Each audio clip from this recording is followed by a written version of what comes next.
outreach really models that sort of one-way communication where it's you telling your story and putting it out there. And filmmakers have been using the outreach model for a long time. I mean, it makes sense. We get beyond the distribution, and now we want to deepen the impact that your film can have, and so you work with partner organizations to deepen the outreach and extend the life of your film. And you pull together groups in partnership, and where you each work in tandem with each other to get to this outcome at the end. But you're not necessarily working collaboratively, I think. As you move into the engagement space, collaboration is something that's a little bit different. It's where you start off together, and you're not coming from totally different standpoints and reaching an outcome at the end, but you're starting from the beginning, working together and figuring out how are we going to use this piece of media, or how are we going to work on an issue together and come at an outcome at the end. It's really working from the beginning and planning together.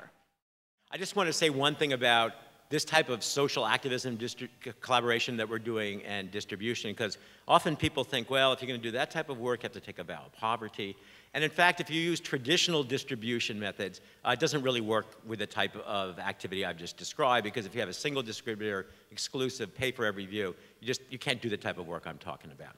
But it works great when you use new distribution models with multiple distributors and non-exclusive. And in the case in our film, we actually came out on TV, on PBS, on home DVD and educational DV, at our major festivals, Human Rights Watch in New York, and on all possible forms of digital streaming, video on demand, and et cetera. And we did all of that within 2 months, so it was all simultaneously. And the good news is that it seemed like each of those things helped sales and didn't hurt it. So for example, we put the film on Snag, which is free and which there's no registration for, because we wanted a kid like CJ to be able to watch it in the privacy of his home without having to rent it or tell anybody or go to the school library or anything like that. And the day that it was announced by IndieWire that it was going to be streaming on Snag, our DVD sales went up very substantially. So it is possible to do well by doing good. Not that well, but not that badly either. And of course, the reason for that is that when you're working with big networks like a GLSEN or an ACLU, that's where the people are. Their networks are large. And it's much more effective to go to the places where people already are than trying to attract everybody in the world to your little tiny bit of it. So I just close by saying, for us, I guess the lessons of collaboration is that, of course, it has to be mutual. You have to give to get. And most of all, that it's important to focus on the goals of the collaboration rather than on the benefits.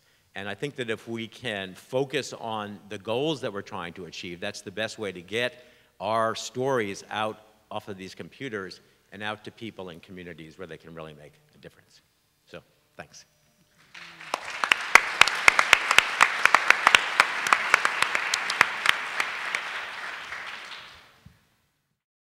What's the payoff of collaboration? And when I think about payoff, there's a number of ways we could talk about that. You know, it could be the intangible things that you describe, how the ways that people work together differently and better. And I would agree that collaboration is time intensive. Let's just get that on the table. Like, this is not for the faint of heart. But then monetizing collaboration. Can each of you speak to that a little bit and how you saw the collaborative work that you were doing, how that had an impact on fundraising or in any sense? Do you have examples you want to talk about? Do you want to start, Leah? Well, I'll just say the project wouldn't exist except for the partners, and they needed me, and I think that there's so much that they bring to it, and what I was trying to bring was, I was bringing some funding and some ideas about using technology and doing training, but they really represent the base.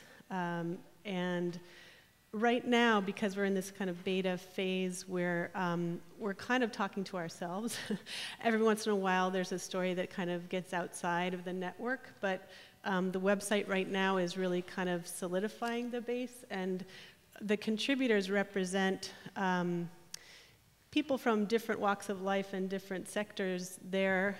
They talk to each other to some degree, but this is like a common forum where they can all speak in a common forum. And so I think it depends on the partnership. I mean, those early partners that I started with that are sort of the ones that shape the project, they really create the content.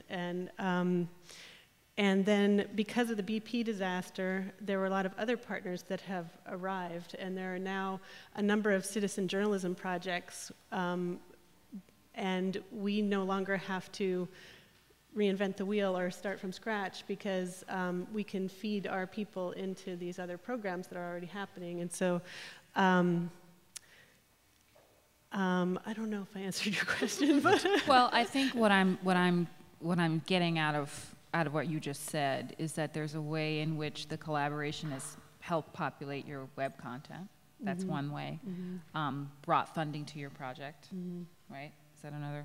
With the Kellogg Foundation, I mean, we talked on the phone about this before, that it was actually, you know, the Kellogg Foundation's interest in Mississippi. I worked on an oral history project in Alabama, and I thought you were talking about the same city. When we had the conversation, I realized it was Alabama, not Mississippi. Sorry. But the Kellogg Foundation, talk about that process, if you could, just really quickly, about how they got interested in the project. Well, they got interested because they focus their funding in 3 states, and one of them is Mississippi, and they're pretty proactive about knowing about the regions where they fund. And so they were on the Mississippi Gulf Coast doing a kind of a field survey and learning about the place, and kind of all roads led to Turkey Creek, and they met Derek, and he showed them some of my footage. And so he called me up and said, you know, half a dozen people from the Kellogg Foundation were just here, and you might want to call them. And I think it works both ways, because we need each other, and I think that's why it's working. And I think there's a lot of back and forth. As I was saying, we kind of had this concept of how we were going to do things, and it really wasn't working for people. So we're kind of revamping it. And in terms of funding, I mean, I think I'll just talk about one of the downsides, which is that I'm trying to finish the film, and it's really hard to do both things at once. And there are advantages to kind of building a base and really knowing your audience and working closely with people, but it takes an enormous amount of energy when you're trying to also make the film. And yeah. I mean, always for us, the big benefit of collaboration isn't making money, it's getting what we want to accomplish accomplished. So, you know, when the next kid who's in a position like Seth Walsh is actually able to go someplace and to find some other gay people and not have to commit suicide, that's the big benefit. But obviously, for funders looking at our project, I don't think they would be funding it if we weren't doing something that helps kids in that type of way. That's the reason for it. In terms of like strict monetization, I think a great advantage of working with other established organizations that are going to continue to be around is that they keep the film alive in the public view. And so we've had surprisingly strong DVD sales continuously.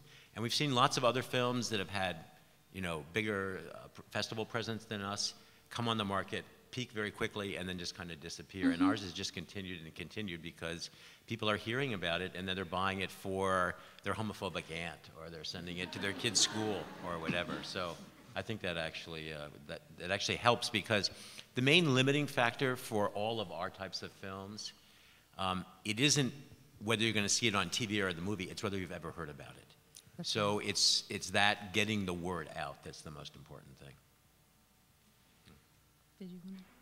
I mean, I think any financial connection to the outcomes of our project was very, down the chain of value. You know, I mean, it was, is there a better product that lets you attract funders better, or have you grown your audience? I mean, you'd have to make the case that way. There wasn't a direct financial output.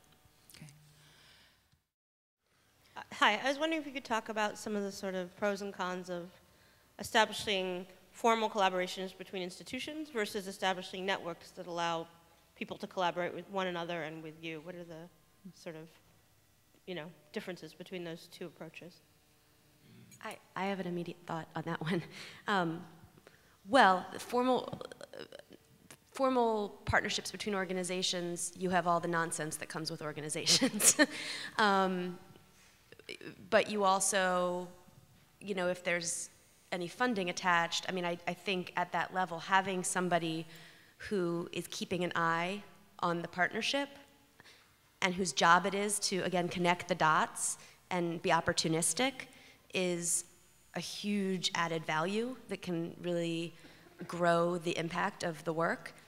I think, on the other hand, just kind of organic collaboration between individuals is much more agile. Things can happen faster, but I'm assuming that's like unfunded, right? And so then it's just a matter of what those individuals, how much of their own personal time, if there's no structure around it, then you're just relying on how much time individuals can casually commit to giving to something. I think it depends on what this seems like an obvious thing to say, but it really depends on what your objectives are. Like I gave the model of the pub media hashtag. The aspirations there aren't to transform the world. It's just let's keep each other in touch. Let's keep in touch on some of these issues that we're all interested about. Certainly if that had been our objective with the economic project, we could have just had a hashtag and read each other's content. But the goals there were much more ambitious, and so you needed a little more structure. But I guess to sum up, I would just say, agility and structure are often at odds.